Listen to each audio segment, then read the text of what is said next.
My cat is being absolutely crazy up in this tree, and I feel like there's a real probability that she might just like drop on me like a horror story. So, fair warning for a jump scare. So, if we want to work with herbs like combined together and not necessarily worry about like how many herbs can I take that are supportive for things without it end up like hurting me because they're combined.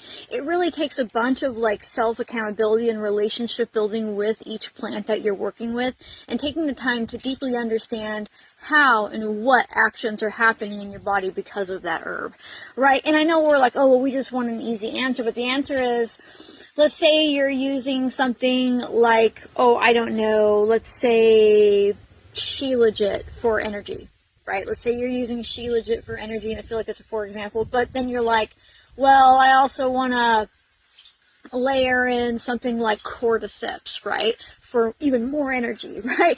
Now, those two give energy in different ways. One is full of fulvic acid, that's just kind of like helping your body utilize like glucose and things like that. And the other one is increasing oxygen to your brain, basically, so your brain can like function better and by proxy use the glucose better, right? And so they are kind of like complementary, right?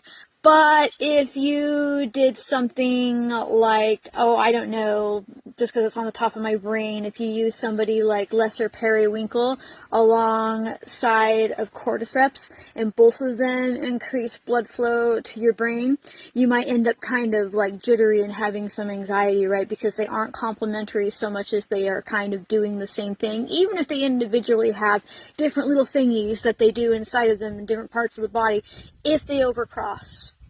Right? And you can take this towards medication too. Like, you're like, well, how do I know if I can use this medication with an herb? And you can always look up contraindications online. Sometimes they pop up. Most of the time it's a blanket, we don't know, so stay away, right? And that's what your doctor will tell you most of the time too. But the best way for that is to say to yourself, okay, I take this high blood pressure medication, and then I'm also thinking about drinking like hibiscus tea for lowering my blood pressure. Well, because they both do the same thing, and you could pass out from having too low of blood pressure, right? And so really it's all about taking the time to understand what the herb is actually doing in your body. And I don't just mean like, oh, I read that it was an anti-inflammatory. Well, how? What pathway, what part of your immune system, what liver function, what organ, what this, what that, is it actually stimulating? And you can find that stuff online pretty easy, especially if you look into like, what is the main compound of this plant and what has it been shown to do in the body, right? And then and that's actually pretty empowering, even if it sounds overwhelming.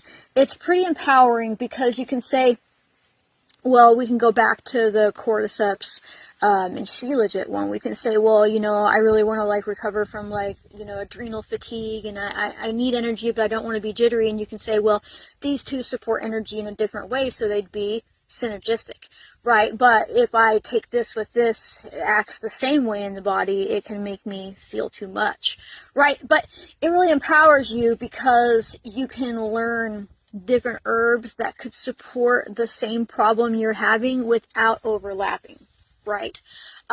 So it's really just something to think about, and I know it can feel overwhelming, but it also can help you really narrow in and hone in on an herbal stack, or whatever you want to call it, like a protocol that would be more impactful. And you might find that you're taking a few that overlap, and you might decide, well, I'm going to put that one down and use this one just exclusively, and you might find that you need less herbs to do the same thing better, because you're using one that works synergistically together. And that really is the best way. There's no easy way about it. And the thing about herbs in general is they really ask you to start being like responsible for your own well-being and paying attention to your body and how they act, but also like they really want you to get to know them on a regular basis. Like how is this supporting me? How does this make me feel? And it doesn't always mean that you have to know like the deep science before you jump in, right? Don't get twisted that way, that you're like, I feel like I can't start because I don't know all these compounds and stuff like that.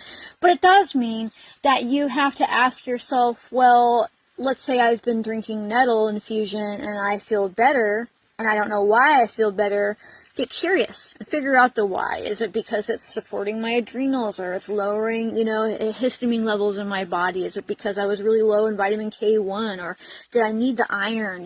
What if it's like a little bit of phosphorus? Did I need that?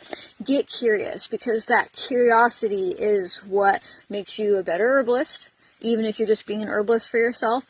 And it also makes you more in control of your health, and it gives you a whole roadmap for your entire body and your entire existence. And it's a thing. So, anyhow, alrighty. Well, see you later. And the cat didn't drop out of the tree. She's still up there just looking at me. So, we'll see you next time, folks. Bye.